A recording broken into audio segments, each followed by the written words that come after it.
श्री शिवाय नमस्तुभ्यम। महाराज, आप सभी लोग जानते हैं कि पुत्रदा एकादशी का व्रत बहुत ही बड़ा माना जाता है और इस पुत्रदा एकादशी व्रत के दिन आप लोग को 2 दीपक वाला उपाय जरूर करना चाहिए, जिस उपाय को करने से आपके ऊपर 97 लाख तक का कर्जा अगर होगा तो वह उतर जाएगा और आपके घर में पैसों की बरसात होना शुरू हो जाएगी। महाराज, ये उपाय वैसे तो हमने 7 साल पहले बताया था और हमने अभी की ही कथा में वापस से यहाँ पर बताया हुआ है।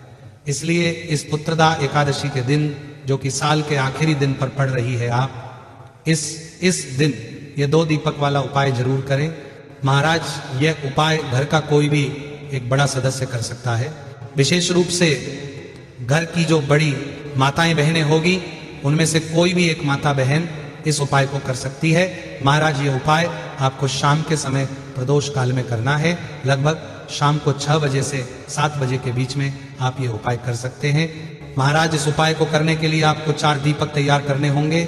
आप चाहे तो ये दीपक आटे के भी बना सकते हैं या मिट्टी के भी ले सकते हैं। इसके बाद 2 दीपक में आपको लंबी बत्ती रखनी है और 2 दीपक में आपको गोल बत्ती रखनी है। अब इन चारों दीपकों में आपको शुद्ध देसी गाय का घी डालना है। महाराज, अब आप इन चारों दीपक को अपनी एक प्लेट में जमा कर रख लें। महाराज, अब आप लोगों को इन दीपकों को रखने के लिए 2 जगह पर जाना है और यह दीपक आपको घर से जलाकर नहीं लेकर जाना है, वहीं पर बैठकर जलाना है। महाराज, सबसे पहले आपको अपने ही घर के पास में जो शिव जी का मंदिर हो वहां पर जाना है और वहां पर जाकर शिव जी की शिवलिंग के पास में बैठ जाना है। अब सबसे पहले आप अपनी थाली में से 2 दीपक उठाएं, जिसमें से एक गोल बत्ती का और एक लंबी बत्ती का होगा, और उन्हें अपनी माचिस से जला लें। और माचिस आप अपने घर से लेकर आए, दोनों दीपक को जलाकर दोनों दीपक को शिवलिंग के बिल्कुल सामने रख दीजिए। महाराज, इसके बाद में आप भगवान शिव जी से धन संपदा के लिए प्रार्थना कीजिए कि आपके घर में कभी पैसे की कमी ना आए, और अगर आपके ऊपर बहुत कर्जा है तो आप अपने कर्ज के लिए भगवान से प्रार्थना करें। महाराज, अब जैसे ही आप अपने 2,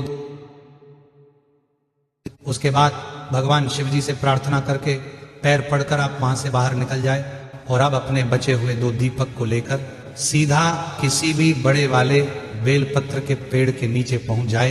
ये बेलपत्री का पेड़ ऐसा होना चाहिए जिसकी छांव आपके ऊपर आती हो। छोटे बेलपत्र के पौधे के नीचे आप यह उपाय न करें। महाराज, अब जैसे ही आप लोग बेलपत्र के पेड़ के नीचे पहुंचते हैं तो अब आप लोगों को अपने बचे हुए 2 दीपक को वहीं पर बैठकर जला लेना है। दोनों दीपकों को जलाकर अब आपको इन्हें भी बेलपत्र के पेड़ के सामने रख देना है और भगवान शिव और माता पार्वती जी से प्रार्थना करना है, क्योंकि गोल बत्ती का दीपक शिव जी का है और लंबी बत्ती का दीपक पार्वती जी के लिए है। यहाँ पर भी आप दीपक रखकर अपने कर्जे के लिए प्रार्थना कीजिए। भगवान से प्रार्थना करें कि आपके ऊपर जितना भी कर्जा हो वो उतर जाए, या धन की कोई परेशानी है या फिर घर में पैसा नहीं आता है तो उसकी भी प्रार्थना कर ले।